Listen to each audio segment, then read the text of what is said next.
Então, o módulo nosso é sobre a legislação educacional na EJA. É muito importante, antes da gente discutir qualquer coisa sobre legislação, a gente entender que, ao contrário do que muitas vezes a gente pensa, a lei ela não se realiza por obra e graça do Divino Espírito Santo, nem por obra e graça da força mágica das palavras, né?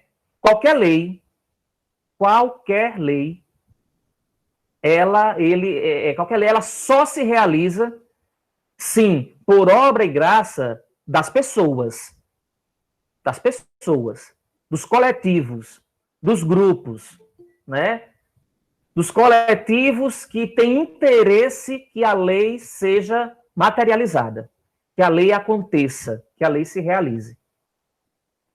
Então, para muita gente, né, a lei não pega, ela não pega se as pessoas não fizerem a cola adesiva, né?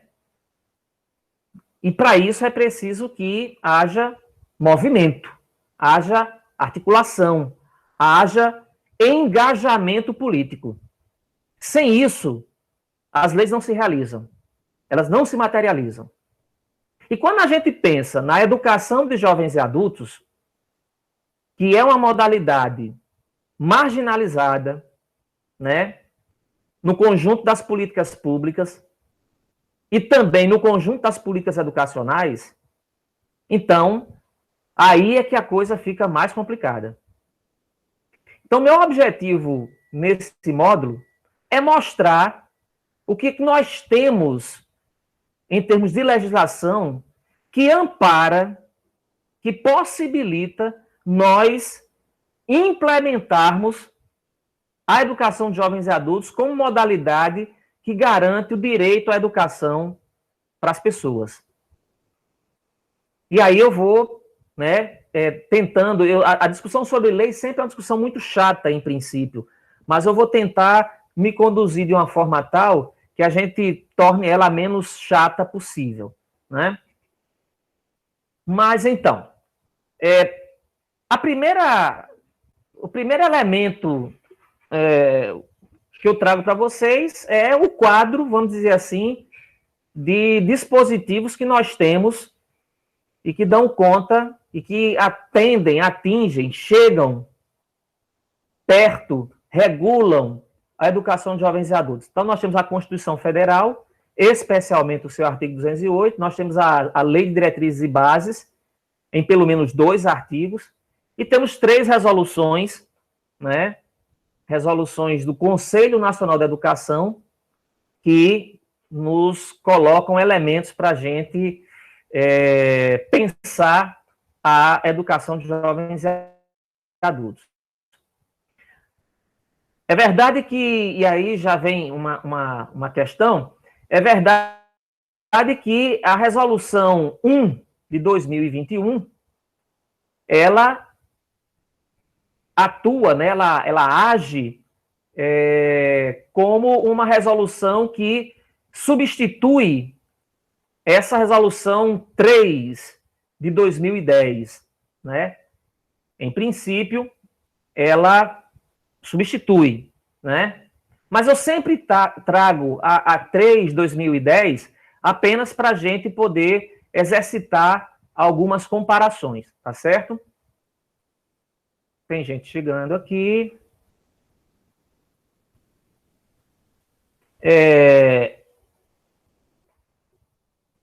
Pronto. Então, é isso aí. Gostaria também de lembrar a todos os colegas que é importante que cada um acesse esse material e faça a leitura desse material. Esse material está disponível livremente na internet, né? Isane, eu não considero apenas pelo seguinte, não é que eu não considero, o decreto do PROEJA é um decreto que regula um programa, né? Aqui nós estamos falando daqueles dispositivos legais que organizam a modalidade, entende? Nós temos decretos que organizam o PROEJA, que organiza o PROJovem, né? Mas o objetivo nosso, para não deixar a aula muito extensa, é dar conta daqueles dispositivos que organizam a modalidade, de uma maneira geral, independentemente dos programas, certo? Entendi. Porque isso aí abrange todas as realidades, né? Vai abranger, dar conta tanto de lugares onde tem o PROEJA, quanto lugares que não tem o PROEJA. Lugares, ou tinha, né? Do jeito que as coisas estão, a gente tem que começar a conjugar o verbo no passado, tanto do PROEJA como do PROJovem. Isso. Né?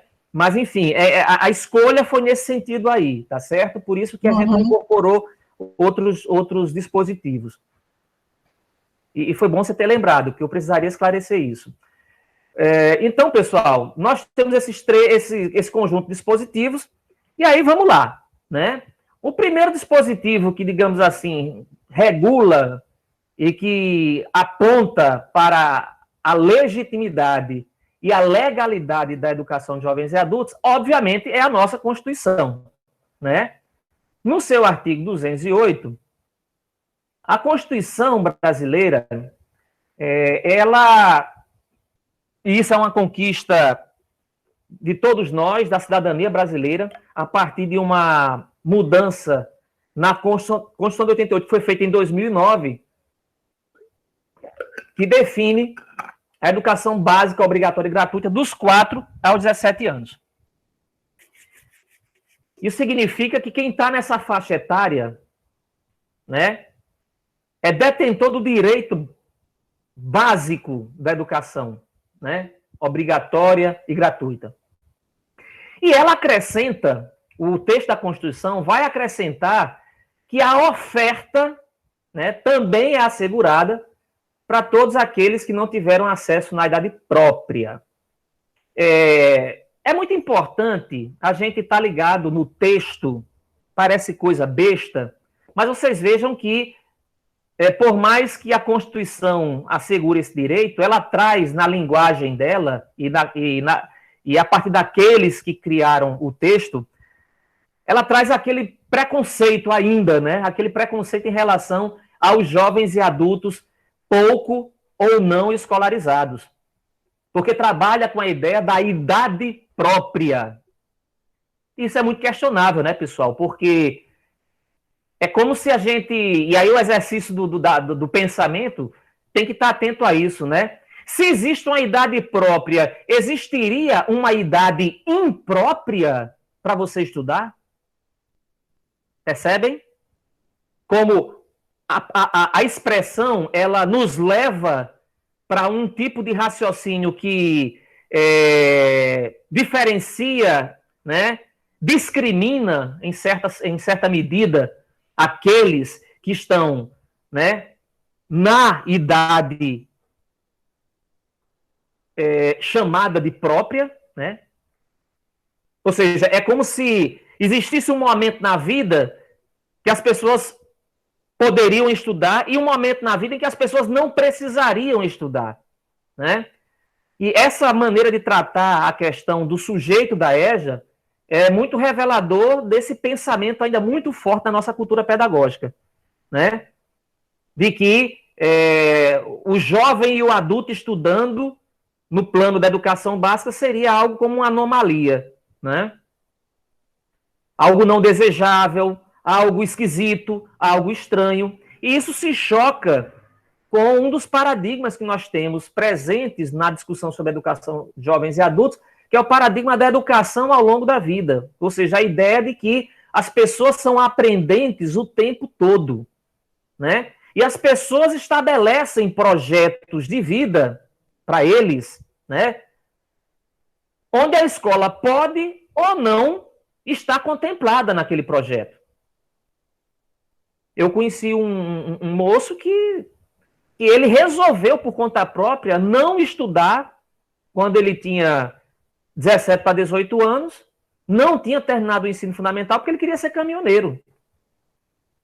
Então, aí foi por opção dele, mas nós temos uma grande quantidade de sujeitos da EJA que a única opção é trabalhar, ou foi trabalhar, e teve que deixar, ou tem que deixar a escola. Então, não se trata de tempo próprio ou tempo impróprio, né? Na verdade, a gente tem que começar a construir um palavreado, né, sobre a EJA, né, no sentido de afirmar que a EJA é para aqueles que querem iniciar querem iniciar ou retomar os estudos interrompidos. Simples assim.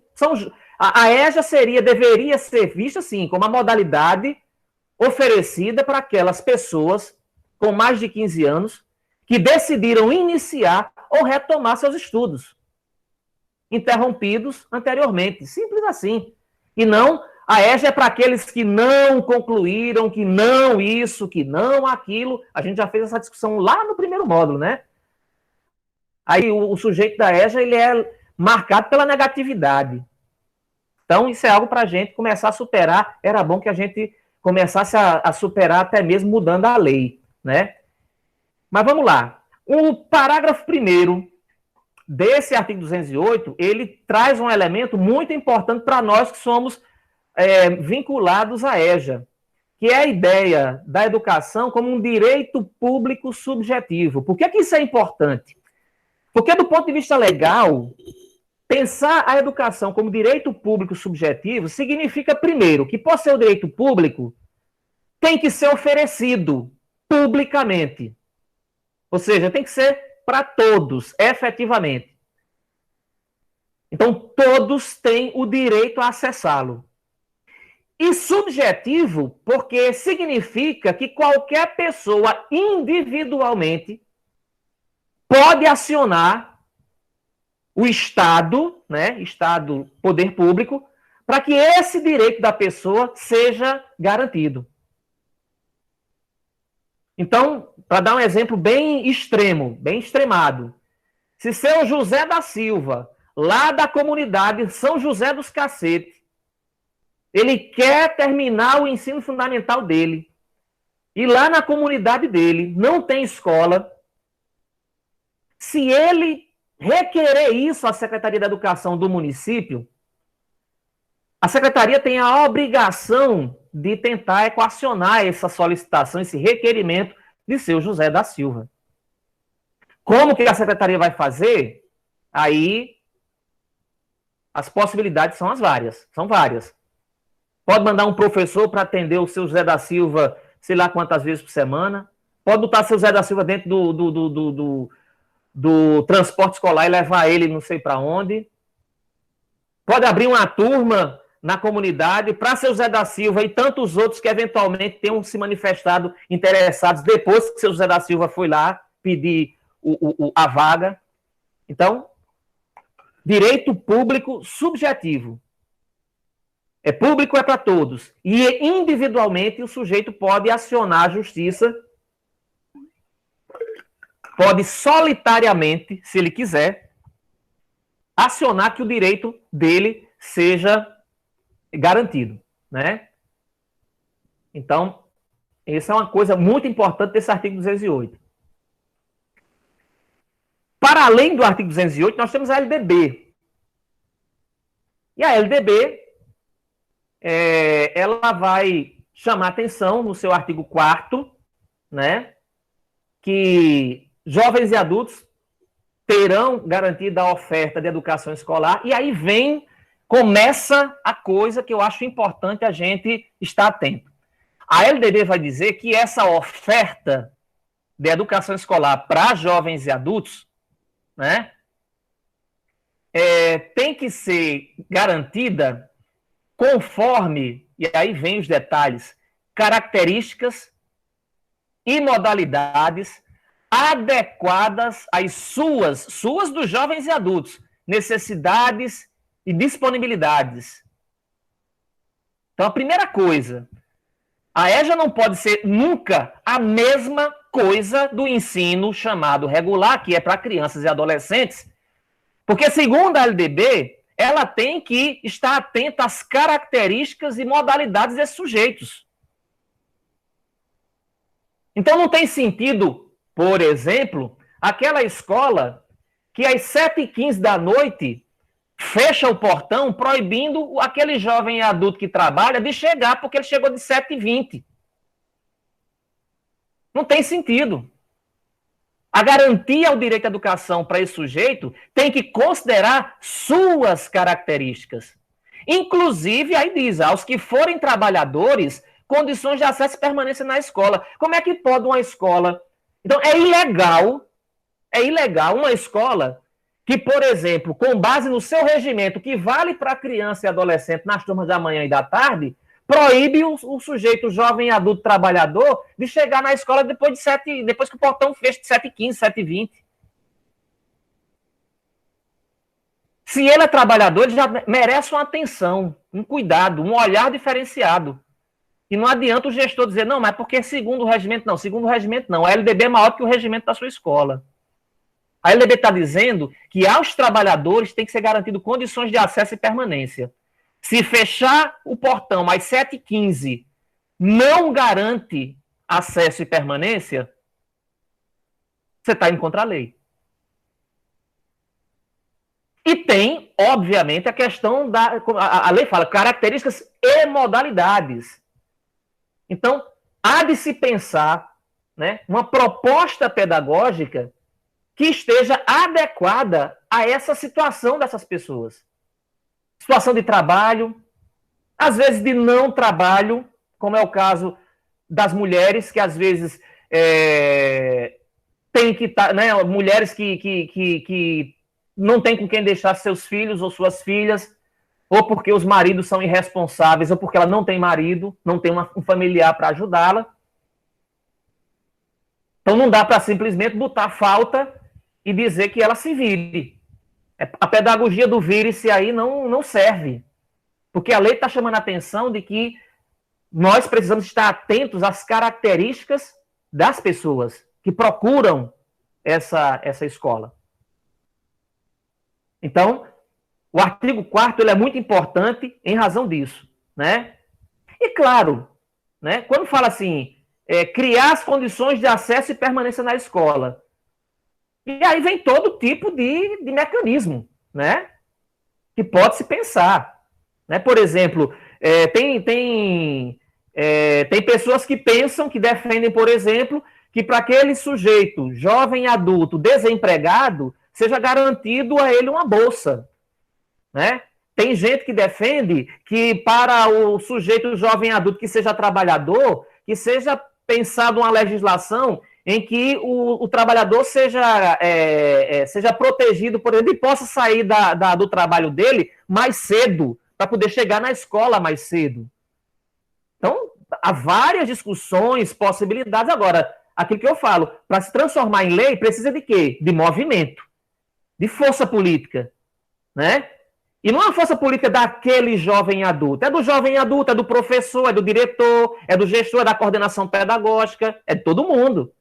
Porque aí a gente entra na pedagogia do vire-se. Bom, se você, jovem, se você adulto, não lutar por isso daí, nós também não podemos lutar. Não, aí é fugir da responsabilidade, né? Sinceramente, é fugir da responsabilidade. A escola é tão responsável pela garantia do direito à educação quanto o sujeito jovem adulto é responsável em tentar lutar também ele, né? Mas lutar é um processo pedagógico. Nós temos jovens e adultos que não aprenderam a lutar pelos seus próprios direitos. E se a escola é a primeira instituição a não ensiná-lo, então, realmente nós estamos perdidos. Aí, o artigo 5º é um desdobramento lá daquele parágrafo que fala do direito à educação como direito público subjetivo. O artigo 5º diz: o acesso é direito público subjetivo, podendo qualquer cidadão, veja, qualquer cidadão, pessoa, qualquer grupo de cidadãos, grupo de pessoas, aí vai ampliando, associação comunitária, organização sindical, entidade de classe ou qualquer outra legalmente constituída, e ainda o Ministério Público acionar o poder público para exigi-lo. Isso vale para criança e adolescente, mas também vale para jovens e adultos. Estão cobertos por esse artigo 5º. Né? E aí nós temos um outro negócio bacana, né, no artigo 5º, né, que a gente vê muito pouco por aí, que é a questão de recensear anualmente crianças e adolescentes, e a lei fala, bem como os jovens e adultos que não concluíram a educação básica. É preciso fazer-lhes a chamada pública. O que é que isso quer dizer, minha gente? Quer dizer que o poder público não basta apenas oferecer as vagas. Não, tem que fazer uma chamada pública. Chamada pública é mobilização. Algumas pessoas pensam assim, chamada pública, então tá, eu vou botar um carro de som para circular pelo bairro. Beleza. Mas só isso não é o caso. Não, eu vou botar uma faixa na frente da escola. Temos vagas para a EJA. Não, beleza, mas não é suficiente. Veja que chamada pública está associado na lei à ideia do recenseamento. Ou seja, é você fazer um movimento para dimensionar a demanda. Aí alguém pode pensar assim, meu Deus, então a gente vai ter que chamar o IBGE para fazer isso. Não, não precisa fazer. Não precisa chamar o IBGE para fazer isso. Como a gente tem pessoas aqui de municípios, de vários municípios, vamos lá. Vamos pegar um exemplo bem concreto. Se aquela escola todo ano matricula não sei quantas crianças e adolescentes, por que não, na hora de estar fazendo a matrícula daquela criança, perguntar para aquele pai, para aquela mãe, para aquela tia, para aquela avó, enfim, para aquele responsável que está fazendo a matrícula daquela criança, por que não a escola perguntar, vem cá, quantas pessoas na sua casa têm mais de 15 anos e não estão com o ensino fundamental completo e não estão frequentando a escola? Imaginem se cada escola fizesse isso. Não precisaria do IBGE, entende? Não precisaria do IBGE. A escola já teria uma ideia da sua demanda ali no seu entorno. E poderia, o diretor da escola, comprometido com o direito à educação, fazer uma reunião no bairro, na comunidade. Comunidade, vocês estão afim de ter EJA aqui na escola? Se vocês tiverem, aí vamos se organizar. A gente monta uma comissão aqui do bairro, vamos até a escola, até a direção, até a Secretaria Municipal de Educação. Diz, olha, secretaria é o seguinte, na nossa comunidade, nós temos tantas pessoas que querem estudar na EJA. E aí a gente vai precisar abrir uma ou duas, ou sei lá quantas turmas. Isso é recenseamento, chamada pública, mobilização, né? Colocar a escola ao lado da pessoa para dar o direito, para garantir o direito dela de estudar. Aqui em Natal, por exemplo, se vocês acessarem o site da Secretaria Municipal da Educação de Natal, não tem em um lugar, em qualquer lugar do site, um avisozinho assim, se você quer estudar na EJA, procure a escola mais perto de sua casa, com uma lista das escolas. Não tem. Então, aquele sujeito que quer estudar na EJA, o cara que de repente se vê querendo estudar na EJA, ele não sabe, ele não tem como entrar na internet e saber se perto da casa dele tem ou não tem, ou longe da casa dele se tem ou não tem EJA. Porque simplesmente a secretaria não divulga, não está interessada em divulgar, não tem menor interesse com isso daí. Mas fazer isso é fazer a chamada pública. Outro exemplo de recenseamento que poderia acontecer em qualquer nível de governo. Bolsa Família. Quase todo ano, o Bolsa Família é submetido a um processo de revisão. As pessoas, né, a secretaria responsável pelo Bolsa Família faz um levantamento. Isso, Moreira. E ainda só se limita ao turno noturno, exatamente. O Bolsa Família ele é permanentemente atualizado. Então, a secretaria que cuida do Bolsa Família tem como saber quem são os sujeitos com mais de 15 anos, com mais de 18 anos, enfim, por idade, quem são aquelas pessoas que não estão estudando. E ao saber disso, pode e aí eu estou falando em termos do governo, seja ele municipal ou estadual, pode mobilizar-se para, ao identificar quem são essas pessoas, até no caso do Bolsa Família, o pessoal sabe o endereço da criatura, mas enfim, dá para fazer a mobilização. Mas veja, minha gente, se não tiver gente mobilizado para fazer esse artigo 5º se materializar, ele não se materializa. Aí a pessoa bota a faixa na frente da escola e diz, não, eu estou cumprindo. Eu estou fazendo a chamada. E ela é pública, porque todo mundo está vendo a faixa que eu estou botando aqui na frente da escola. Então, né, são coisas que a gente tem que estar atento para dar o devido cuidado, a devida atenção e a devida seriedade que é preciso nessas questões aí.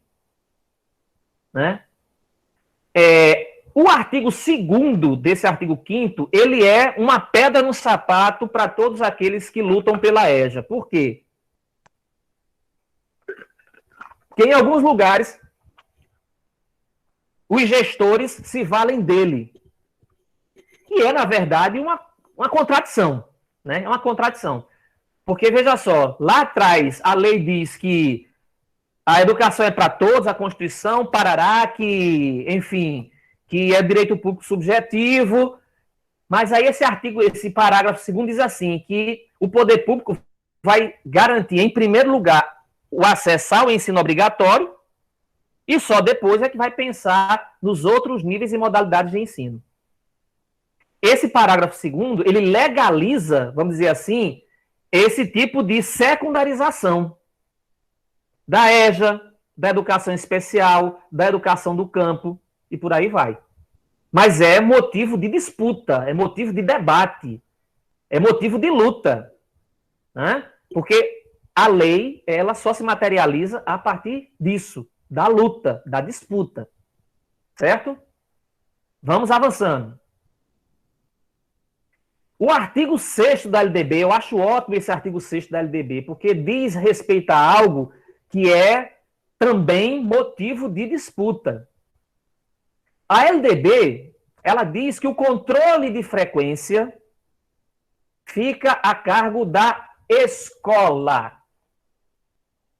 É a escola que controla a frequência dos alunos. Não são as secretarias, nem é o governo federal. É a escola. Né? A escola tem que, no seu regimento, dizer como que fará o controle, né, da frequência. E é exigido a frequência mínima de 75% do total de horas letivas. Preste atenção que não está dizendo que é frequência mínima de 75% do sujeito presente em sala de aula, olhos nos olhos com o professor ou a professora. São horas letivas. Se são horas letivas, a escola atenta, vamos lembrar daquele artigo anterior, atenta às características e modalidades dos sujeitos jovens e adultos, ela pode pensar um modelo de registro de frequência e um projeto pedagógico que considere as dificuldades que os alunos têm de frequentar a escola. Eu gosto de dar o exemplo de Maxaranguape, que desde 2019, quando eu fiz uma reunião com professores lá, essa questão foi posta. Né? Em Maxaranguape, nós temos uma cidade praieira. Então, os pescadores de Maxaranguape, lá tem muito pescador. E como é próprio dessa profissão, a grande maioria deles não tem ensino fundamental completo. E eles passam metade do tempo da vida deles no mar. Então, se essas pessoas procurarem a escola e procurarem a EJA, se eles passam metade da vida no mar, significa que logo de cara eles estão com menos de 75%. Se a gente pensar que horas letivas é apenas as horas do camarada dentro da sala de aula. Mas se a escola entende que não se aprende só dentro dela, mas se aprende também fora dela. Que esse sujeito tem conhecimentos e saberes lá no mar, lá na marina, onde ele guarda os barcos. Se a escola entende que esse sujeito já tem um volume de conhecimentos e ele desenvolve esses conhecimentos fora da escola, ela pode pensar um projeto pedagógico em que ela considere como horas letivas aquilo que ele desenvolve no mar, naquela outra parte da vida dele, lá no mar. E tem que pensar um projeto pedagógico que dê conta disso.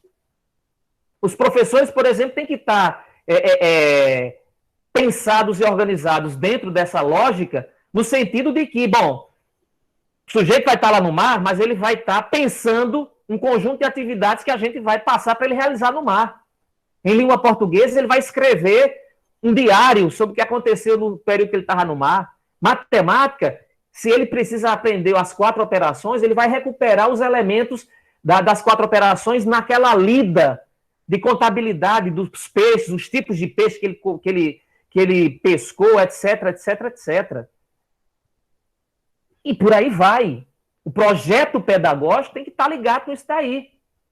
Porque senão, se eu considero só como hora letiva a presença física dele em sala de aula, eu logo de cara já elimino ele. Já nego a ele o direito à educação. Então, esse artigo 6º está chamando a atenção para uma tarefa que é da escola. Agora, é claro, se as secretarias não estiverem ganhas para isso, a escola vai ter problema, ela vai ter que enfrentar as secretarias. E aí lá vem de novo a nossa discussão.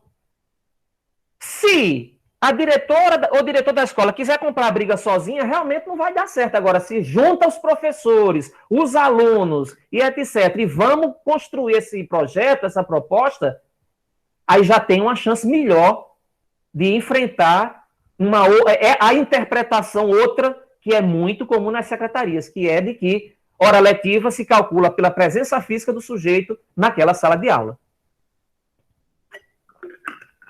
E quando eu estou falando isso, pessoal, eu não estou dizendo que tem que arregaçar geral, que agora, enfim, pode tudo, não.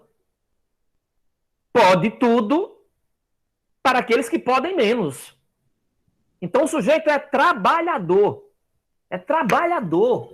Eu sei que ele é... Aí é aquela coisa, a escola tem que fazer esse levantamento. Quem são, entre os nossos alunos, quem são trabalhadores? Quem não é trabalhador? E quando eu estou falando trabalhador, não é só aquele que tem carteira assinada, é quem não tem carteira assinada. Né? Quem são as mulheres da nossa escola? Elas vivem como?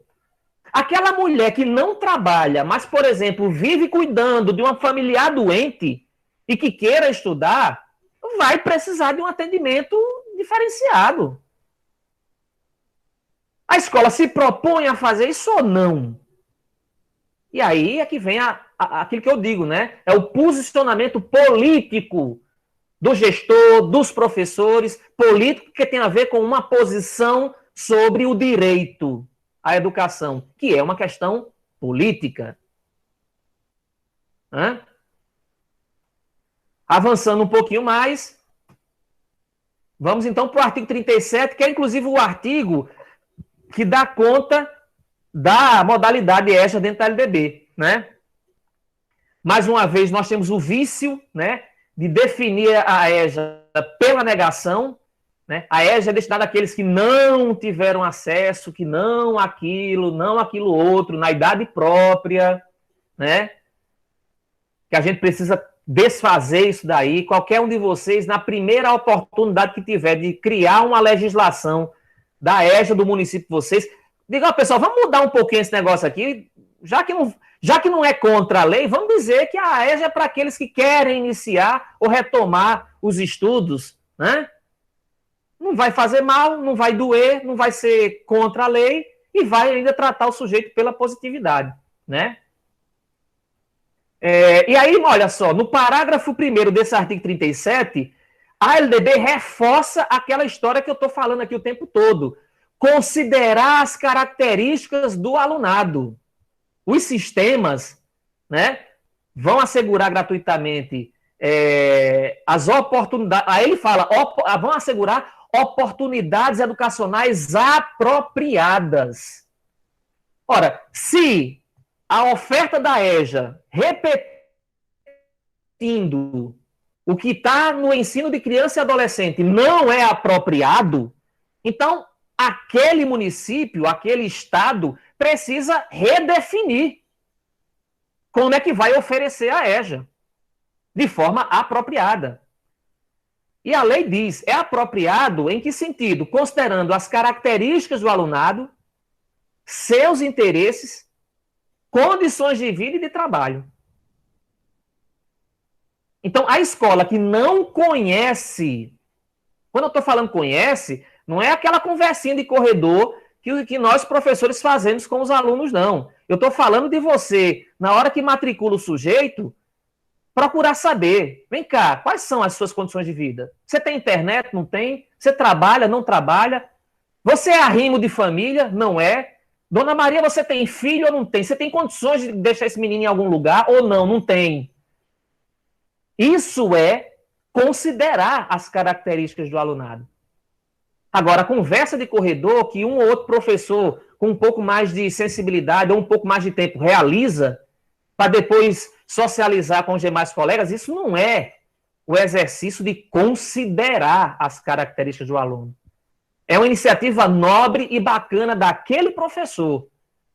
Mas a lei está falando do sistema, ou seja, a lei está dizendo que o sistema precisa se organizar para dar conta disso. Então, as escolas podem se organizar para dar conta disso. É na escola, inclusive, que isso pode começar, porque está lá naquele outro dispositivo legal, né? Está lá dizendo, a escola vai pensar o projeto político-pedagógico. Então, é muito importante estar atento, né, a isso que está posto pelo artigo 37, porque é fundamental para a gente pensar a organização ou reorganização da modalidade EJA. No parágrafo 2º, ele, mais uma vez, reforça a ideia do poder público viabilizar o acesso e permanência do trabalhador, inclusive fala em ações integradas e complementares. Então, por exemplo, se num determinado município o prefeito ele sabe, aí volta a dizer, ele sabe na medida em que as escolas se organizam para isso também, né? Se o prefeito sabe que existe uma grande quantidade de trabalhadores que pretendem estudar, mas o horário deles não bate com aquilo que é oferecido pelo sistema, ele pode pensar alternativas. Vou dar um exemplo bem claro, que foi algo que aconteceu, aliás, foi algo que não aconteceu, mas eu queria que tivesse acontecido, quando eu estava na Secretaria de Educação aqui do Rio Grande do Norte. Eu passei um ano, não consegui fazer nem 1/10 do que eu queria, também só fiquei um ano, foi só o tempo mesmo de saber como é que funcionava na hora que a gente estava começando a efetivamente planejar uma política, a gente saiu da secretaria. Mas, enfim, ora, a gente sabe que, por exemplo, os vigilantes, o pessoal que trabalha com vigilância, né, segurança, inclusive aqueles vigilantes de quarteirão, que muitos deles não são nem credenciados em sindicato algum, em empresa alguma, essas pessoas, elas têm baixa escolaridade. Alguns até têm o ensino fundamental, mas uma grande parte não tem ensino fundamental. E, no entanto, eles têm que trabalhar à noite. Digamos que no município não seja possível abrir a EJA de manhã nem de tarde, por dificuldades, né, físicas, quantidade de escolas e tal. Por que não abrir uma turma de EJA para os vigilantes de manhã ou de tarde lá na sala de reuniões do sindicato dos vigilantes? Algo impede? Não tem nada que impeça. Nenhuma lei proíbe a secretaria de fazer isso. Nenhuma lei proíbe. Pelo contrário, a lei está dizendo, realize ações integradas, busque conhecer as características do aluno, veja quais são as formas e as possibilidades de atender e garantir o direito dele à educação. Eu estou falando dessa história de vigilante porque quando eu estava na secretaria, essa demanda começou a aparecer. E nós íamos, quando a gente estava pensando em conversar com os sindicatos vigilantes, a gente saiu da secretaria. Mas a gente ia viabilizar esse trabalho. A gente ia viabilizar esse projeto. Né? E no parágrafo 3º, há uma normativa indicando a preferência que a EJA se articule com a educação profissional. É isso que vai fazer com que o governo federal, lá por volta de 2009, 2010, tenha desencadeado ProEJA, ProJovem, né?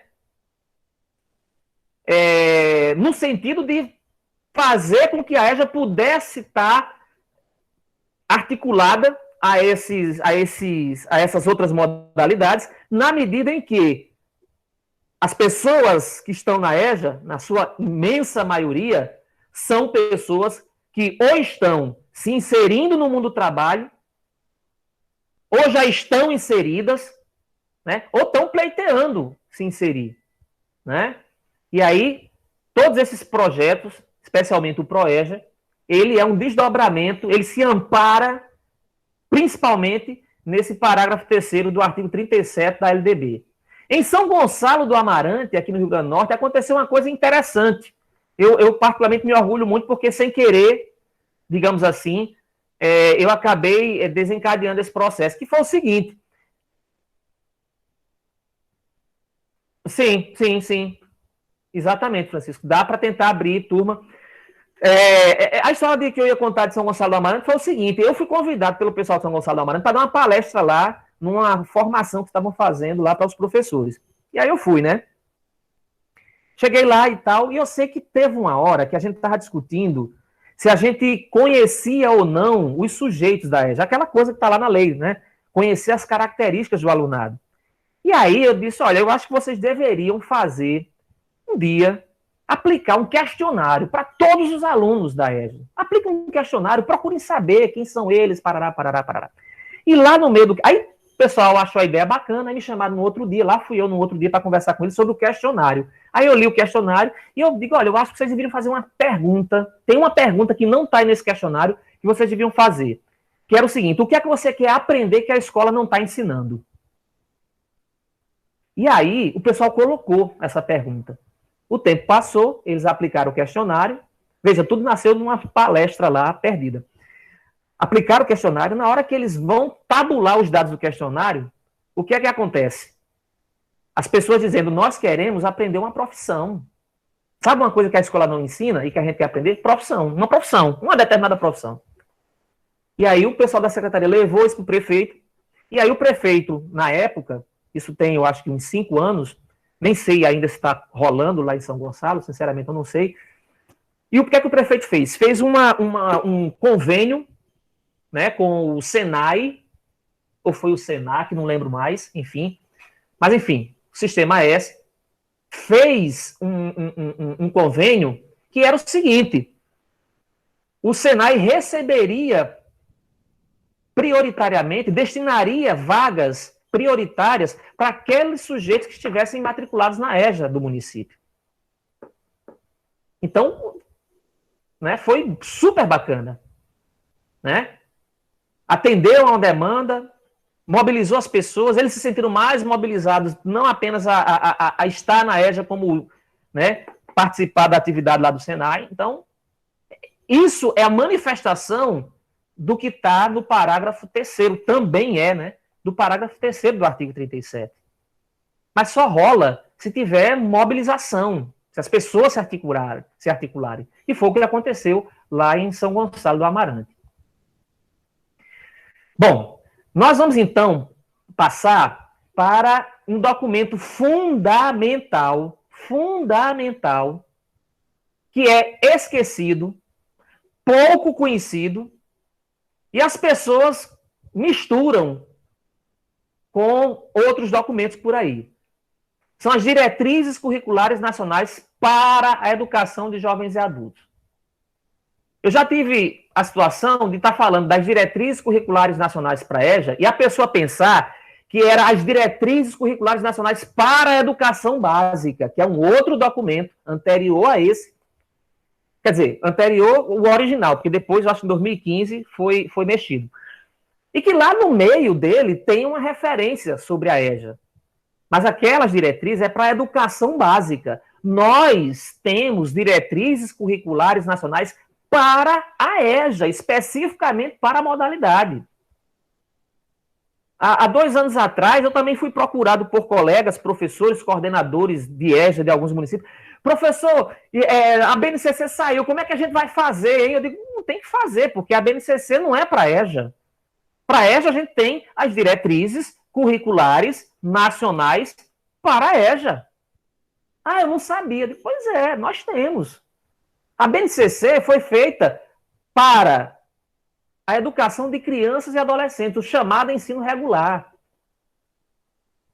Se você procurar na primeira versão da BNCC todinha, você vai encontrar uma referência, uma frase, lá dentro a criatura botou lá EJA, mas não serve para EJA. E não substitui, em nenhum momento lá está dizendo que substitui a resolução número 1 de 2000, porque não substitui. Então, se apropriar dessas diretrizes, né? Pois é. Se apropriar dessas diretrizes é se apropriar de um documento legal importante para a nossa modalidade EJA. E o que é que ele faz? O artigo 5º dessas diretrizes é um artigo fundamental. Eu tô indo assim para aqueles que eu considero mais centrais. Esse artigo 5º é fundamental, né? Primeiro, ele está chamando a atenção para a relação que a EJA tem com a educação básica, com o ensino fundamental e com o ensino médio. É claro que ela está se referindo a pareceres que já não estão mais valendo, né? São pareceres que instituíram, quer dizer, não é que os pareceres não estão valendo, né?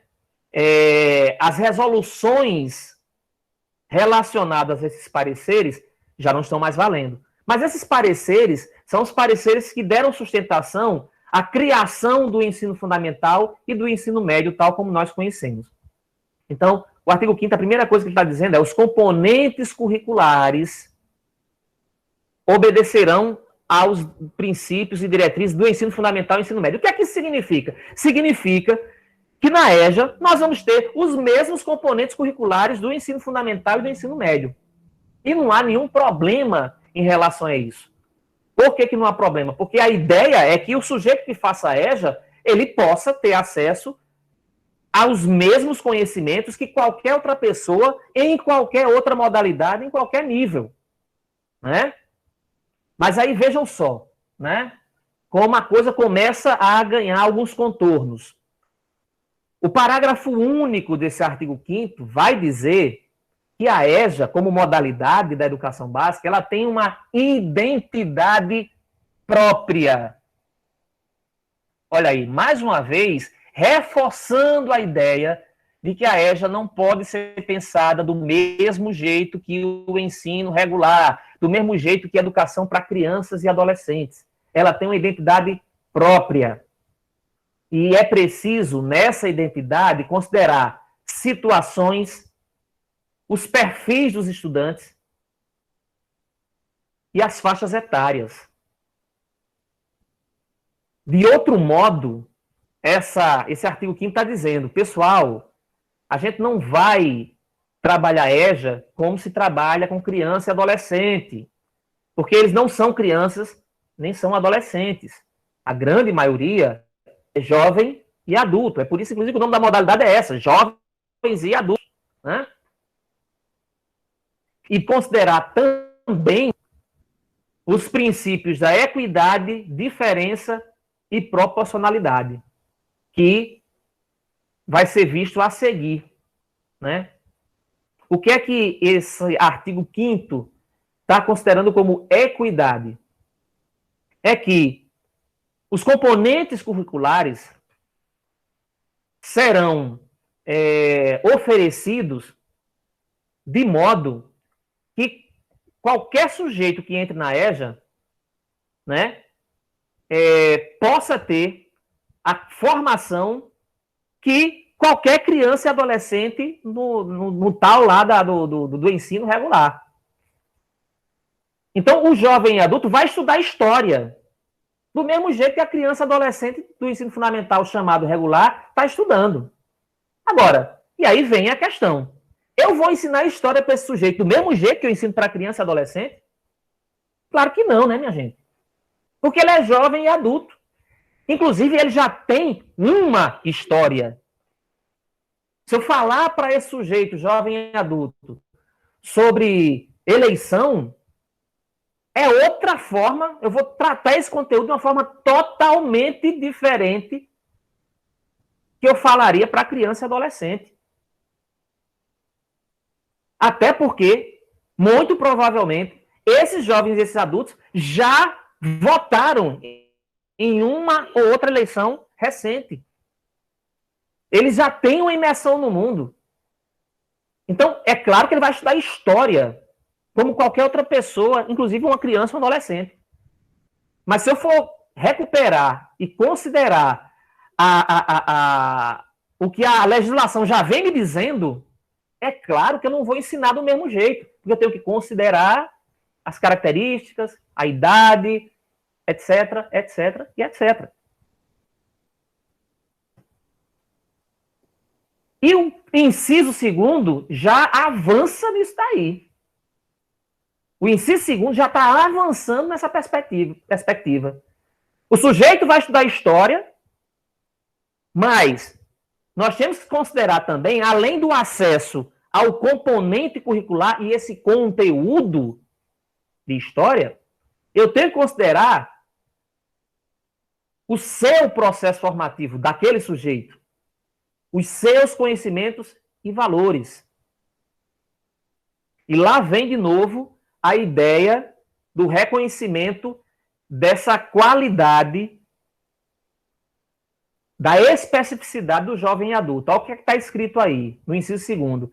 Reconhecimento da alteridade própria e inseparável dos jovens e dos adultos. Alguém aí, para quebrar um pouco o esquema aqui de eu ficar só falando, alguém poderia me dizer o que entende por alteridade?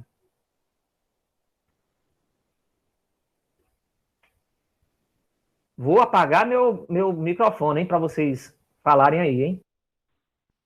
Seria a relação com o outro.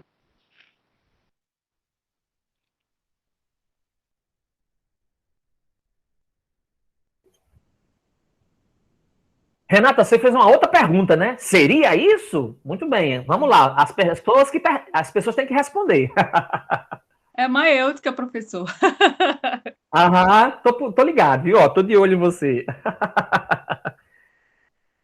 Oi. Professor, eu acredito que o contexto alteridade nesse sentido, ele está muito relacionado a essa questão dos contrastes que existe no nosso meio social, em todos os aspectos. Eu acredito que está muito relacionado a isso, que realmente na educação de jovens e adultos existe muito essa questão dos contrastes, né, das diferenças, seja essa diferença no que se refere ao poder econômico, poder aquisitivo, ou mesmo essa diferença em relação às oportunidades que o próprio ser humano tem. Tem alguns que têm a oportunidade de estudar, né? Tem outros que não têm tanto assim, né? Por vários fatores, por várias negação ao longo do tempo. Mas eu acredito que está nesse sentido, assim. Me perdoe se eu estiver errado. Não tem questão de estar certo ou errado, Cleiton. Diga, Kalina. Posso falar? Deve. Boa tarde a todos. Eu acho que está mais ligado na singularidade dele, né? Na característica particular de cada um desses indivíduos. Ok. Pessoal, alteridade, a palavra alteridade, ela tem aí um radical, que é o radical alter. Essa palavra, a origem dela tem essa expressão alter, que significa o outro. Então, o que é que esse inciso segundo está falando? Que a gente precisa reconhecer que o jovem e o adulto que está na EJA, ele tem uma outra forma de se formar, olha, alteridade própria, inseparável, em seu processo formativo. Ele se forma de um jeito outro, que não, por exemplo, de crianças e adolescentes. Porque ele já trabalha, ele já é dono do próprio nariz, né? Ele já tem uma imersão em vários espaços que uma criança e adolescente não tem. E mesmo a imersão dele é uma imersão autônoma, não é uma imersão com a responsabilidade de alguém sobre ele, né? Então ele tem uma forma outra de se desenvolver em termos de conhecimentos e valores. Então o artigo 5º, nesse inciso 2º, está chamando a atenção disso. Se é assim, a minha aula de história será outra também. Minha aula de língua portuguesa tem que ser outra também. Não pode ser a mesma para criança e adolescente. Porque eu tenho um sujeito que é outro, que se organiza e se insere no mundo de outra forma, né? E o inciso 3º, ele fala da proporcionalidade, disposição e alocação adequadas dos componentes curriculares. Adequado em relação aos espaços e tempos nos quais as práticas pedagógicas, né, vão ser desenvolvidas. Então, o que está chamando a atenção? Está chamando a atenção de que nós podemos desenvolver a modalidade EJA em tempos adequados aos sujeitos. Vamos dar um exemplo. Se o sujeito me chega na escola, e aí lá vem de novo, é preciso um trabalho organizado da rede para dar conta desse diálogo e do reconhecimento do sujeito. Ele chega, né, com uma carga de conhecimentos, vamos dizer assim, de uma forma bem extremada, caótica. Então, ele, sei lá, em história, ele já estaria, sei lá, nos anos finais, pela quantidade de coisas que ele já aprendeu, a quantidade de coisas que ele se apropriou, que ele domina. Mas, na escrita, né, e na leitura, ele está lá nos anos iniciais. Eu não posso enquadrá-lo em um ou outro automaticamente. Ou não deveria. Poder pode, mas não deveria. Então, se ele, em história, está em outro tempo curricular, eu tenho que considerar que ele está em outro tempo. Então, eu não vou cobrar dele um tempo nos anos iniciais de história, se ele já está lá nos anos finais. Mas para isso eu tenho que saber, né? Então eu tenho que aplicar um teste, eu tenho que conversar com esse sujeito, eu tenho que conhecer os conhecimentos dele. Ou, como a gente vê muito por aí, um sujeito que já sabe ler e escrever legal, mas tem dificuldade em matemática. Então, ler e escrever, ele estaria talvez nos anos finais, mas em matemática nos anos iniciais. Eu estou fazendo exemplos bem extremos para a gente entender o que é que esse artigo 5º está chamando a atenção. Eu tenho que considerar os tempos distintos desses sujeitos, porque ocorre, acontece, é possível. Né? Nós temos uma experiência lá em Florianópolis muito interessante, em que os alunos, na rede pública de Florianópolis, toda a rede municipal de Florianópolis, o aluno chega na escola em qualquer tempo, inclusive, a matrícula lá é em tempo contínuo, não é no início do ano, nem só no meio. O aluno chega a qualquer hora e se matricula, na EJA, lá em Florianópolis. Ele chega lá e ele vai participar de um projeto de pesquisa. É oferecido para ele temas onde ele possa desenvolver uma pesquisa, e aí, claro, ele vai botar para fora os conhecimentos que ele já tem e vai se apropriar de novos conhecimentos. Nesse processo, aqueles conhecimentos que ele demonstra já ter adquirido fora da escola, já é abatido na carga horária dele.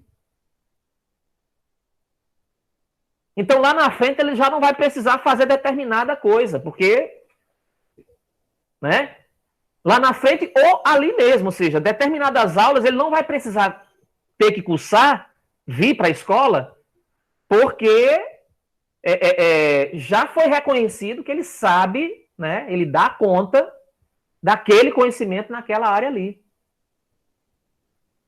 Então, o artigo 5º está dizendo que é possível fazer isso. Mas volto a dizer, como é que faz isso? É um movimento coletivo. A gente precisa constituir movimentos coletivos que vão provocando os sistemas nesse sentido aí. Do contrário, não dá conta. Bom, eu vou avançando porque a gente já está às 18h20 e a gente ainda tem as outras resoluções, né? Então, o artigo 6º chama a atenção que quem regula a estrutura e duração dos cursos de EJA, respeitadas as diretrizes nacionais, parará, é cada sistema, né? Uma coisa que é muito importante, no artigo 7º, né, define a idade mínima para a entrada no ensino fundamental e para o ensino médio, né? Como essa resolução de 2000, ela ainda está falando aqui de 7 a 14 anos, mas em 2009, com a mudança da Constituição para de 7 a 17, obviamente isso aqui ficou vencido, né? Ficou vencido. Mas veja só, esse artigo 7º, ele chama atenção para uma coisa. Ele está chamando atenção, no parágrafo 1, que fica vedada em cursos de EJA a matrícula de crianças e adolescentes que poderiam estar na escolaridade universal obrigatória, no ensino regular, ou seja, de 7 a 14 anos. O que é que acontece? A resolução aí ela já estava atenta a um fenômeno que estava muito comum na época, e ainda a gente vai encontrar por aí, que é as escolas pegarem a galera de 15 anos e jogar direto na EJA.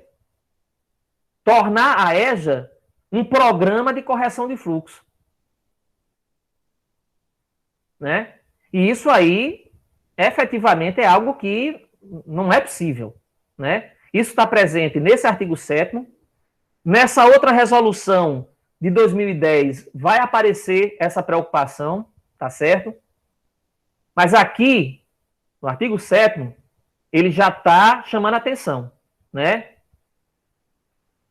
Que a prioridade, no caso aqui, volto a dizer, 2000 é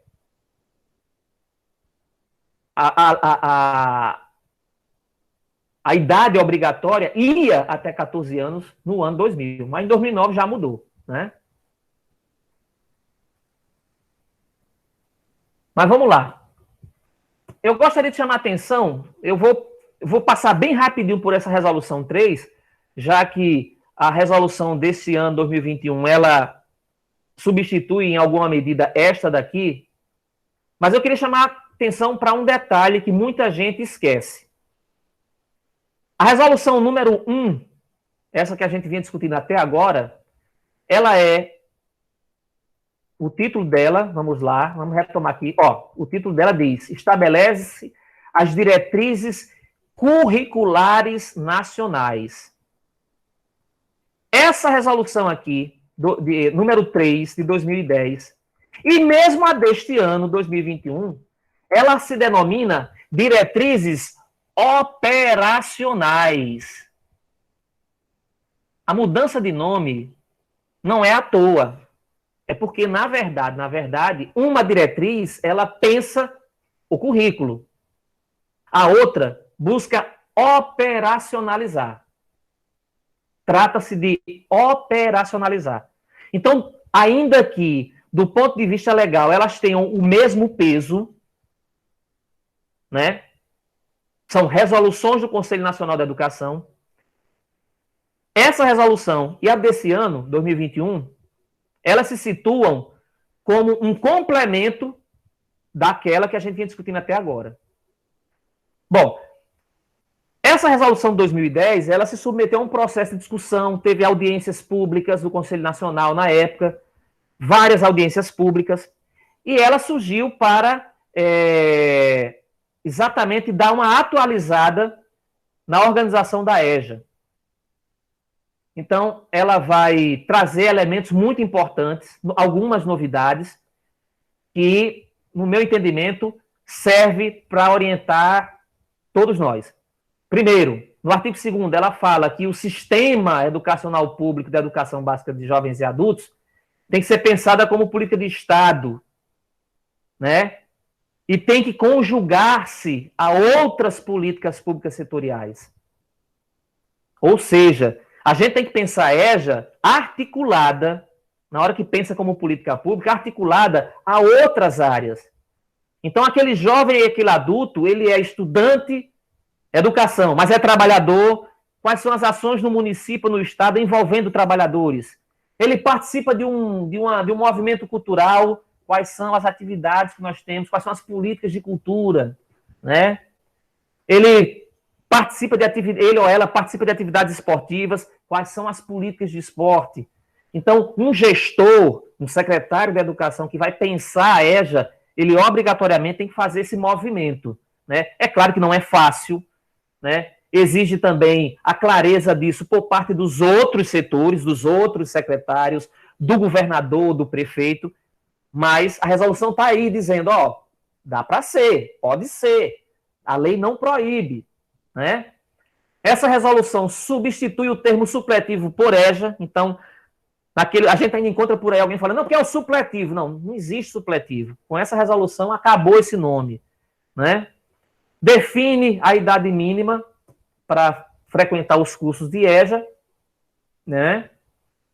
E olha, no artigo 5º dessa resolução tem uma coisa que reforça aquela preocupação de não transformar a EJA no programa de correção de fluxo. Porque no parágrafo único do artigo 5º dessa resolução estava escrito lá, né? Para atender plenamente adolescentes, jovens e adultos situados nessa faixa de 15 anos ou mais, com defasagem de idade série, né? O que é possível se fazer?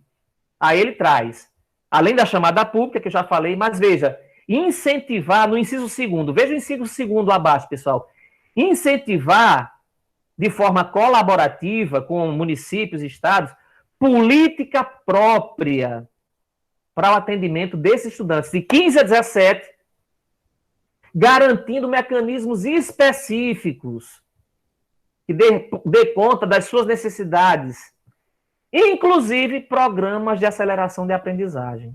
Ou seja, não é necessário você empurrar essa galera todinha para a EJA.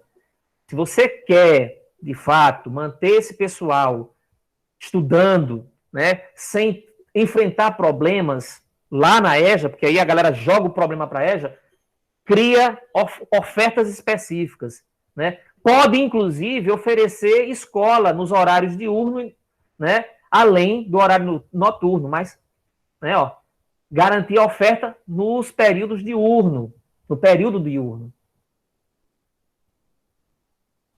O artigo 6º fecha os 18 anos para o ensino médio, né?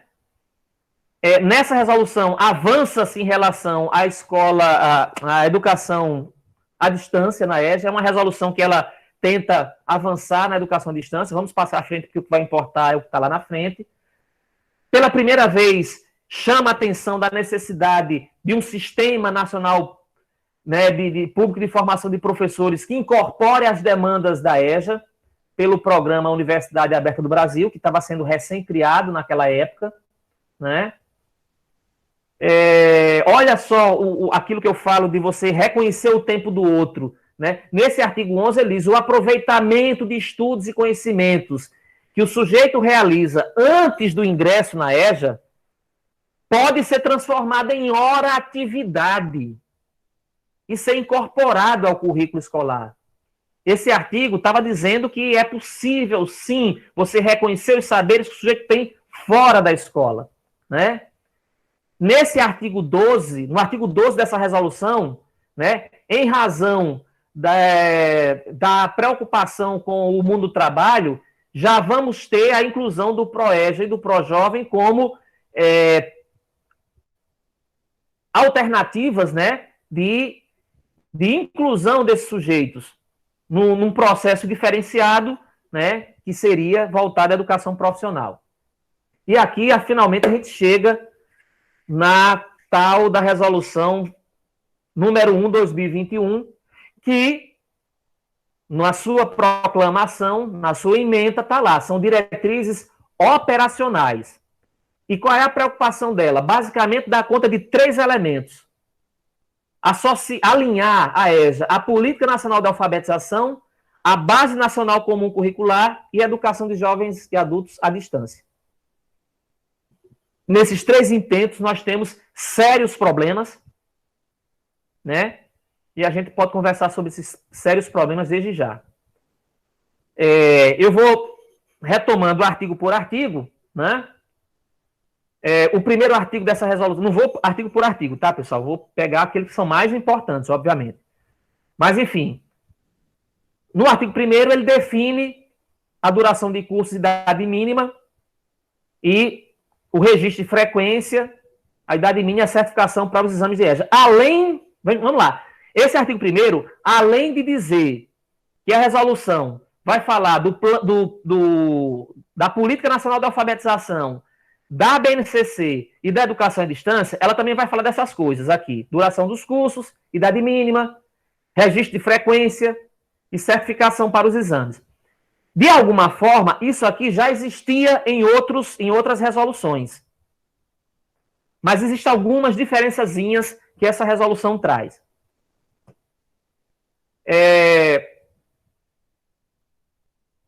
Ainda nesse artigo 1º, ele vai dizer que também vai se preocupar com a oferta de uma coisa chamada educação e aprendizagem ao longo da vida e a flexibilização da oferta. Preocupações que já existiam nas outras resoluções, não essa questão da aprendizagem ao longo da vida, não, mas a gente vai ver esse negócio aí de educação ao longo da vida nessa resolução é uma piração, é uma loucura. Vamos chegar lá. Bom, no artigo 3º, ele vai, e aí é a única, digamos assim, é o único mecanismo que nós temos nessa resolução que está preocupado em articular a EJA, a tal da Política Nacional de Alfabetização. Ele diz que para os anos iniciais do ensino fundamental, lá na resolução 2010, está dizendo que a duração dos anos iniciais do ensino fundamental fica a critério dos sistemas de ensino. Cada um poderia estabelecer a duração. Nessa resolução aqui, 2021, ele não vai dizer, não vai retirar dos sistemas de ensino essa tarefa, mas vai dizer que vai ser preciso assegurar pelo menos 150 horas para os elementos de alfabetização e 150 horas para as noções básicas de matemática. Aí nós vamos ter uma questão que é o seguinte: essa resolução do jeito que está, e como o governo federal não tem um programa de alfabetização de jovens e adultos, aparentemente, essa resolução está dizendo que o processo de alfabetização vai se dar por dentro da EJA, e não como programas específicos. E aí nós temos um problema, né? Por quê? Porque ao abrir mão de um programa nacional de alfabetização de jovens e adultos, né, o governo está abrindo mão de realidades e de uma gama de sujeitos, coletivos, pessoas que não se alfabetizariam senão através de projetos que se dão fora das escolas. Quem aqui já trabalha com EJA sabe que tem muito sujeito, muito jovem, muito adulto, que morre de vergonha de entrar na escola, ainda mais se ele for analfabeto, né? Então, nós temos aí uma dificuldade, né? Uma segunda questão A tal da Política Nacional de Alfabetização, se vocês forem lá visitar os documentos do governo federal, ela pensa a pedagogia da alfabetização do mesmo jeito que pensa a alfabetização de crianças e adolescentes. Não há uma diferença. E aí vamos nós de novo amarrarmos-nos, né, numa perspectiva pedagógica que a gente vem dizendo que não funciona. Então nós temos essa questão aí, né? E aí lá vem nós de novo com aquela história.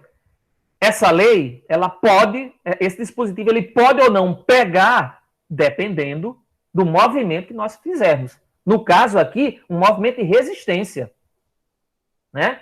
Porque não dá para você conceber a alfabetização de jovens e adultos sem considerar essa realidade de sujeitos que não se propõem a vir para dentro da escola, ou pensar a alfabetização numa lógica, numa perspectiva pedagógica infantilizadora. Então, isso é um problema que nós temos. Avançando, né? No artigo 4º, nós vamos ter a questão da educação à distância, que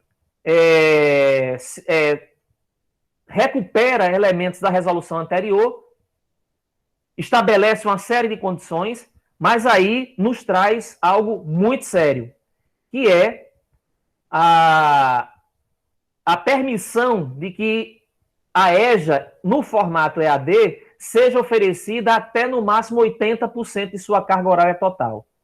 Por que isso é muito sério, pessoal? Porque isso atende a uma demanda e um movimento de várias empresas privadas que têm procurado os sistemas de ensino, né, no sentido de transformar a EJA apenas nesse formato de educação à distância. E aí, vamos lembrar que aquele parágrafo 2º lá da LDB, que diz que vai se dar prioridade primeiro para o ensino obrigatório regular e depois a EJA, acaba, se você juntar isso, esse dispositivo com isso que está no artigo 4º dessa resolução, nós vamos ter, porque já existia, inclusive, né, nós vamos ter um movimento de tentar oferecer a EJA só no formato EAD. Então, diminui a quantidade de profissionais, né, desqualifica o processo de ensino e ainda reduz a possibilidade de nós termos uma ampliação das vagas, porque do jeito que está escrito aí, o governo do estado que quiser, ele vai oferecer cursos de EJA, né, basicamente na EAD, e aí aquele aluno, aquele estudante que tiver condições e estruturas para acessar, bem, e não, aquele que não tiver vai estar fora do processo, né? Por outro lado, a gente sabe também que para montar uma plataforma dessa, muitos municípios não vão conseguir dar conta. Então, nós temos aí esse embate, né? Mas isso é muito questionável, os movimentos em torno da EJA bateram e batem de frente em relação a isso, porque isso, de fato, tem desqualificado a modalidade em experiências que tem por aí.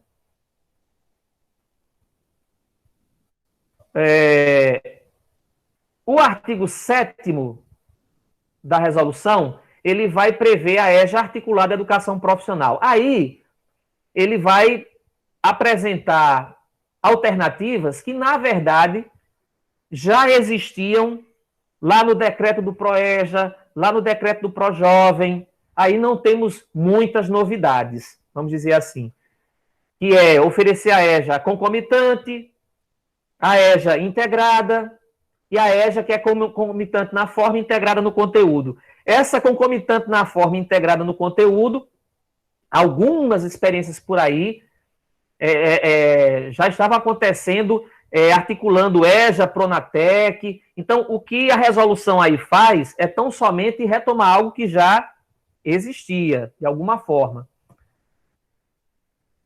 No artigo 8º, é que nós temos uma coisa que é uma grande complicação. Ela vai prever a oferta da EJA com ênfase na educação ao longo da vida. E aí, ela vai considerar que educação ao longo da vida é um conceito que visa atender a estudantes com deficiência, transtornos funcionais, enfim, as pessoas com privação de liberdade, população, ou seja, coloca dentro do conceito aprendizagem ao longo da vida um negócio que é absolutamente estranho. Qualquer um de vocês que digitar educação e aprendizagem ao longo da vida e baixar textos sobre o assunto, vão perceber que o que está previsto nesse artigo 8º como sendo educação ao longo da vida não tem nada a ver. Então é algo muito estranho, nem vale a pena a gente avançar muito, inclusive por conta do horário, para contrapor, porque realmente é absolutamente estranho. Agora, tudo bem.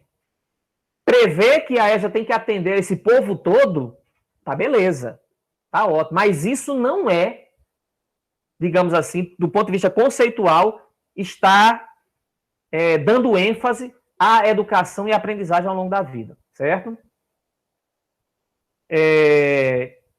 Eu vou pulando, né? Aqui, nesse artigo 8º, nós vamos ter uma menção lá entre os seus itens sobre a história do tal do projeto de vida, que é uma experiência que acontece em algumas escolas de ensino médio, de educação integral ou de tempo integral, que é extremamente complicado também, mas a gente não vai avançar muito aí, porque o mais importante é o que vem mais na frente.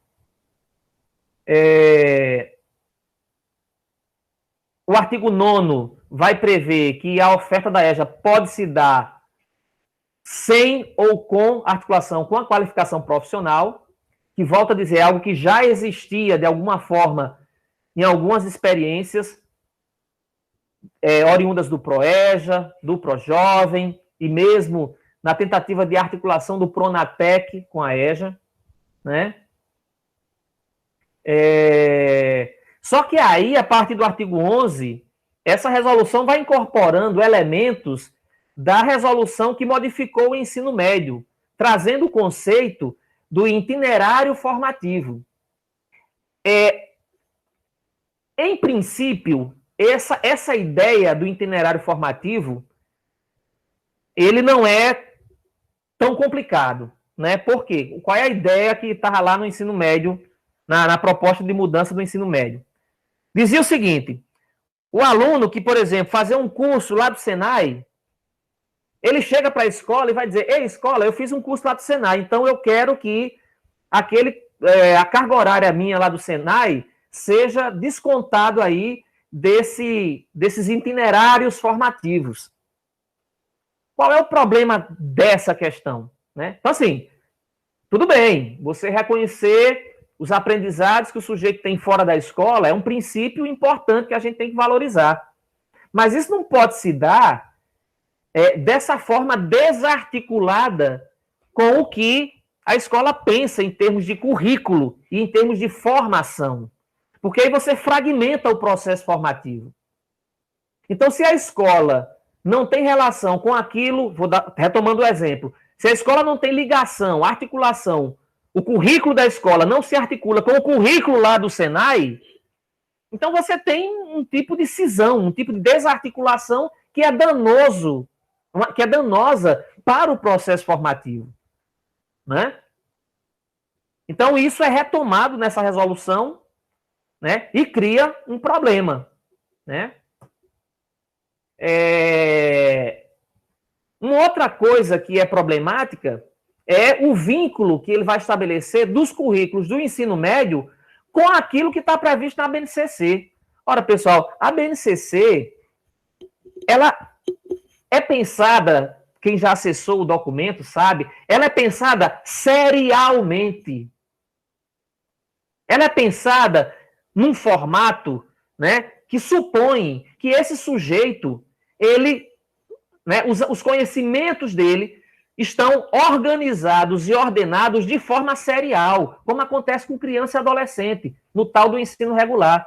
Mas na EJA os sujeitos não são assim. Então, a BNCC não serve como parâmetro para você organizar os currículos da EJA. Muito menos no ensino fundamental. Então, esse é um problema que nós vamos ter que enfrentar, porque se as diretrizes curriculares, aquela resolução lá, número 1 de 2000, está dizendo que a gente pensa o currículo na EJA a partir do sujeito jovem e adulto real, concreto que nós temos, então a gente não tem que estar pensando a partir da BNCC, mas dos sujeitos. Percebem? O meu projeto de ensino na EJA tem que estabelecer como objetivo de aprendizagem o que os meus sujeitos jovens e adultos pensam como objetivos deles. E não o que a BNCC estabelece como objetivo deles. É uma inversão completa do processo. E um fortalecimento dessa visão de que a EJA tem que ser muito parecida com o ensino regular. Que a gente já sabe que não funciona. O professor da EJA, ele tem que pensar a aula dele de acordo com as necessidades do sujeito jovem e adulto que ele tem na frente dele, concreto, real, e não aquele abstrato imaginado pela BNCC, ou seja lá o quê. Essa é a questão que está posta. E essa questão, inclusive, que nós vamos começar a discutir a partir da próxima semana. Né? Quando eu penso currículo, quando eu penso um projeto de ação educativa para a minha escola, para os meus alunos da EJA, eu penso de uma maneira que eles vão ficar, eles e eu como professor ou professora, prisioneiros de objetivos de aprendizagem que foram construídos por outros, que nunca viram o meu aluno da EJA, ou vão ser organizados por aquelas definições que eu e os meus alunos da EJA entendemos como adequados para o aprendizado deles. Adequados ao que eles querem aprender, às necessidades deles. Que quem fez a BNCC nem sabe que existe, não sabe nem para onde vai, não sabe nem quem é. Essas são as questões que estão circulando em torno desse artigo aí. Né? Mais uma vez, no artigo 13, você tem a vinculação dos currículos da EJA à Política Nacional de Alfabetização, que a gente já viu rapidamente, mas eu já trouxe o problema. Né? É uma política não pensa a diversidade de formas de alfabetização e amarra o processo de alfabetização dentro da escola, quando a gente sabe que tem sujeitos que aprendem fora e aprendem melhor fora da escola, no caso da alfabetização. Vincula a BNCC, a gente já acabou de ver. Né? E aí, entre os artigos 17 e 23, a resolução prevê um conjunto de ofertas que, se a gente for bem rigoroso, já está acontecendo. Já existe por aí. Então, a resolução prevê a tal da EJA combinada, que seria uma EJA presencial, em que você teria a carga horária direta e a carga horária indireta. Essa carga horária direta, no mínimo 30% do conteúdo mediado por um professor, né?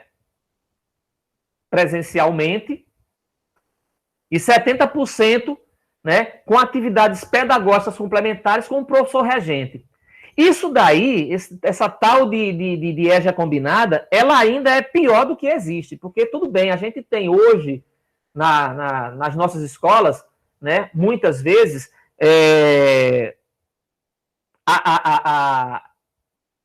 professores que trabalham, né, com atividades pedagógicas complementares com seus alunos para dar conta das suas ausências, etc. Mas isso daí é uma coisa horrorosa, porque abre aí a possibilidade de que, por exemplo, 70% da carga horária, né, da EJA seja totalmente fragmentado por atividades pedagógicas complementares, que a gente não sabe onde serão realizadas, como serão realizadas, porque, inclusive, a resolução diz, vai caber a cada sistema de ensino regulamentar. Então, é uma coisa absolutamente confusa. A gente lendo, a gente pensa assim, bom, vai ter um professor que vai trabalhar 30% da carga horária, e tem uma carga horária indireta. Aí, essa indireta seria o quê? Seria o aluno não estando presente em sala de aula? Ou sendo acompanhado? É tirar dúvida? Enfim, essa formulação aí cria mais problema do que solução. Deixa em aberto o negócio e a gente fica sem saber do que se trata. A tal da EJA direcionada. Essa EJA direcionada, ela está preocupada em criar espaços, né?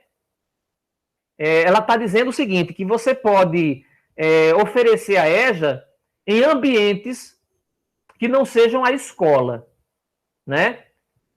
Especialmente para quem é trabalhador. Isso também já existia.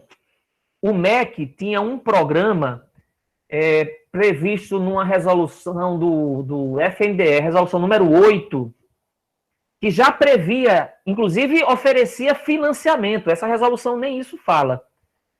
Mas já existia uma resolução do MEC e do FNDE, resolução número 8, que previa o seguinte, dizia o seguinte, o MEC dava o recurso e as secretarias de educação do Estado, especialmente dos estados, os estados faziam isso, poderia abrir turmas de EJA, de ensino fundamental, em espaços de trabalho. Então, isso já existia de alguma forma, né? Acho que esse artigo 19 e o artigo 20 abre possibilidades, porque ele vai dizer que os sistemas de ensino devem regulamentar a oferta, abre possibilidades positivas, né, no sentido de que a gente possa criar políticas em cada município ou em cada estado de fortalecimento disso daí, porque eu acho importante, né, para os trabalhadores. Por exemplo, imaginemos aí um trabalhador de uma fábrica que aí ele entra, digamos, às 8 da manhã, aí ele sai, digamos, às 5 da tarde, digamos, ou às 6 da noite. E digamos que ele vai para pegar um ônibus para uma escola que tem a EJA, ele demoraria mais 1 hora. Ora, se você pode abrir uma turma de EJA no próprio prédio da empresa, né, e ele ficar mais 1h30, digamos assim, e aí ele sai da empresa direto para casa, já tendo cumprido 1h30 na escola do trabalho, né, vamos dizer assim, acho que isso aí é uma boa possibilidade, eu considero uma alternativa. Esses 2 artigos criam essa possibilidade, eu acho isso bacana. A EJA multi-etapas é o que a gente já vê por aí de turmas de EJA multisseriada. Aí a resolução desse nome de EJA multi-etapas. O artigo que dá conta dessa EJA multi-etapas, lá na resolução, está dizendo isso. Você pode criar, né, agrupar estudantes de EJA num turno só, né, daqueles que estão situados em séries distintas, né? Volto a dizer, isso já acontece de alguma forma, né? Aí tem uma coisa que é as turmas de EJA vinculada, que ele cria essa forma de atendimento, cria o nome, porque igualmente já existia, já existe por aí. O que é a tal da EJA vinculada? Veja que o artigo 23 diz, vão ser ofertadas em unidades escolares próprias, né, chamadas de unidades acolhedoras, mas estarão vinculadas à unidade escolar com oferta de EJA. Em alguns lugares, é o que a gente chama dos anexos, aquelas escolas que são anexos. A gente encontra isso em escola do campo, né? Então, a prefeitura abre uma turma de EJA lá numa comunidade rural, na escola da comunidade rural, né? Mas aí aquela escola, ela é um anexo de uma outra. Então, o aluno, ele estuda naquele prédio, mas ele oficialmente está matriculado em outra unidade escolar. Então, isso já existe de alguma forma, apenas a resolução deu esse nome de EJA vinculada, né? A resolução traz uma novidade que eu acho importante, eu particularmente acho importante, que é um documento, um instrumento chamado de ausência justificada com critérios, AJUS, que possibilita aquele estudante que ultrapassar o limite de 25% de falta permanecer na escola, né, desde que ele apresente essa justificativa, e aí, uma vez essa justificativa reconhecida pela escola, né, ele passa a ter aquelas faltas abonadas. Eu acho importante, mas acho também um pouco burocratizado, porque, na verdade, se você pensar o currículo de acordo com a realidade do sujeito, considerar aquilo que eu falei, o sujeito entra na escola, você procurar saber, trabalha, não trabalha, como é que é mãe, não é... Se você já sabe disso, você pensa no projeto pedagógico da escola, essas situações, sem ter que criar esse tipo de instrumento, né? Mas, de alguma forma, ao criar esse instrumento previsto legalmente, abre-se aí uma possibilidade de você, de fato, incrementar esse processo. Então, assim, eu acho importante, ainda que seria desnecessário se você pensar isso como um mecanismo do currículo e não um mecanismo burocrático, né? Aí a resolução, a gente já está chegando ao final, pessoal. A resolução fala, né, de que a certificação decorrente dos exames, vocês sabem, né? Existem os exames de EJA, né? Em cada sistema, no estado nós temos, o que chama da banca, né? O aluno vai lá, presta um exame e obtém o certificado dele de ensino fundamental ou de ensino médio a partir de um exame que ele faz sem que ele tenha cursado, né? Sem que ele tenha tido uma trajetória regularizada, né? Regular, permanente, né? No sistema de ensino, né? Aqui nós vamos ter no artigo 30 uma coisa problemática, né? Que é um desejo de incluir a EJA no Sistema Nacional de Avaliação da Educação Básica, no SAEB. Por que isso é problemático? Porque a gente sabe que hoje, concretamente, né, o nosso estudante de EJA, né, ele não se enquadra nessa lógica serial que nós temos. E o SAEB está pensado assim. Então, como é que eu posso tentar balizar a aprendizagem do nosso estudante da EJA por um mecanismo que é o SAEB, que é pensado e organizado com base no ensino regular? Isso é uma coisa extremamente problemática, né? E eu, sinceramente, não faço a menor ideia de como que vai se equacionar, né? Porque o nosso estudante da EJA, ele é totalmente distinto daquele estudante do ensino regular, né? Então, esse movimento aí de enquadrar a EJA, né, nos rigores do regular, no meu entendimento, é algo que é danoso, atrapalha, né, cria mais dificuldades para a EJA do que facilita. Me desculpem, eu vou chegar ao final aqui da apresentação. Era muita coisa, eu falei para vocês, acabou se tornando muita coisa, mas a gente pode ainda ficar mais uns 10 ou 15 minutos, se vocês assim toparem, para a gente conversar sobre essas questões aí. Fiquem à vontade para perguntar, para fazer comentários. Eu vou desligar aqui meu microfone. Professor, eu havia perguntado aí no bate-papo, acho que o senhor não viu, eu não ouvi qual instituição de Florianópolis o senhor citou. Aquela experiência lá que entra em qualquer tempo. Qual instituição que é, por favor? É na rede pública municipal de Florianópolis. Ah, tá. É toda a rede. Ah, legal, obrigado. Aliás, se vocês quiserem, eu posso disponibilizar para vocês um vídeo de uma conversa, de um debate que eu particularmente participei, assistindo, né, não como debatedor, com 2 colegas lá de Florianópolis, eles falando sobre a experiência, como é que acontece lá, como é que está organizado o currículo, né, e aí tem perguntas e tal, se vocês quiserem conhecer, a realidade lá de Florianópolis, eu posso disponibilizar o vídeo. Tá lá no canal do YouTube do nosso projeto EJA em Movimento. Alguém levantou o braço, acho que foi Ibernon, né? Foi. Diga aí, Ibernon. Oi, professor. Só queria contribuir com essa EJA multi-etapas. Veja, para a gente aqui em Sergipe, esse termo, de certa forma, nos ajuda a regulamentar a oferta nas unidades de medida socioeducativa, principalmente do feminino, porque tem tem meninas que chegam que elas não têm escolaridade e, além delas não terem escolaridade, não chega assim, meninas todas propícias para uma etapa ou para outra. Então, a gente já oferta dessa forma, mas não tinha nome.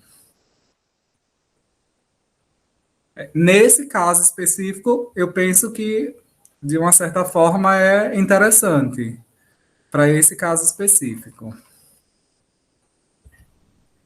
Ibernon, como eu falei, aí eu já vou dialogar também com a Lidiene, né? É um outro nome para algo que já se fazia, tá certo? Já se fazia. Por exemplo, eu conheço escolas aqui no Rio Grande do Norte, escolas do campo. O que é que acontece? Você tinha lá, sei lá, 15 jovens e adultos na comunidade São José do Buraco, estou aqui inventando, mas enfim, né? 15 jovens e adultos. Aí você tinha uma pessoa, um adulto não alfabetizado, aí um adulto já um pouquinho mais alfabetizado, um jovem que já tinha passado pelo quarto ano, aí um outro que estava no quinto. O que é que fazia? Juntava todo mundo na mesma sala. Então, assim, já acontecia. Já estava acontecendo. Apenas deu esse nome de multi-etapas.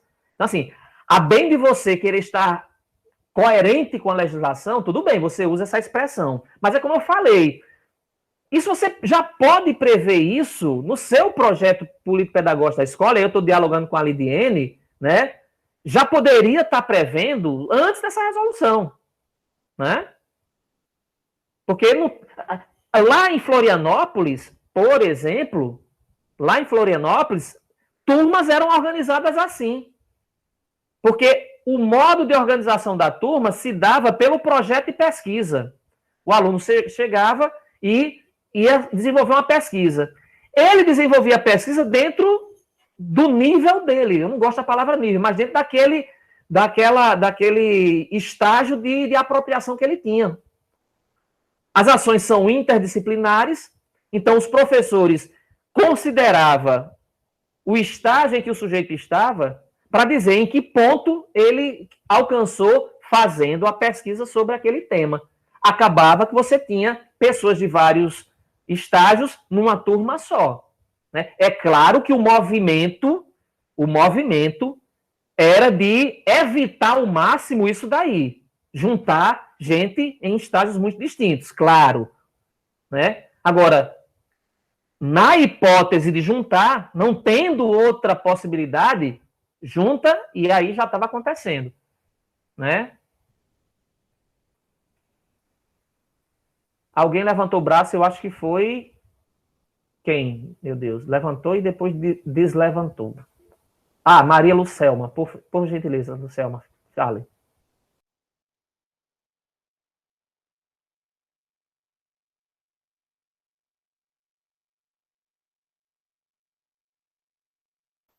Bora, Lucelma, pode falar, fica à vontade.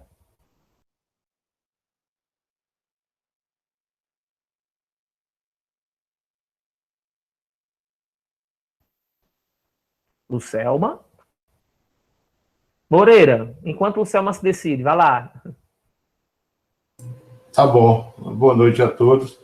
Eu levantei a mão para lhe parabenizar. Eu achei excelente a sua explanação. Eu quero até saber se essa gravação pode ser disponibilizada e se você permite a gente reproduzir isso. Eu sou diretor de uma escola aqui, de um centro de educação de jovens e adultos, em Juazeiro do Norte, e acho que gostaria muito de que os professores da escola tivessem a oportunidade dessa reflexão sua. Achei interessante. Claro, E a gente vai aí, disponibilizar lá no canal do YouTube, viu? tem inclusive 2 colegas aí que estão participando do curso, são matriculados, né? O que eu vejo, sim, que há para nós um grande desafio aí, que para se contrapor a tudo isso, a gente precisa se organizar mais, enquanto, sabe? E aí eu vejo que porque assim, há um descaso com a questão da EJA a nível nacional, os estados também. Eu falo do meu estado que não tem uma política de EJA, né? Cada um faz no seu canto. Aqui a gente tem em torno de 32 SEJAs, que são Centros de Educação de Jovens e Adultos espalhados no estado, e cada um faz do seu jeito, né? Não tem uma... E é até, de certa forma, até bom, porque não se prende a uma regra, né? Não dá para trabalhar em EJA amarrado, tendo que responder alguma coisa. Mas aí eu percebia que tinham alguns colegas que reclamavam que a BNCC não contemplava a EJA. E eu estava achando que era bom que não mexesse com isso.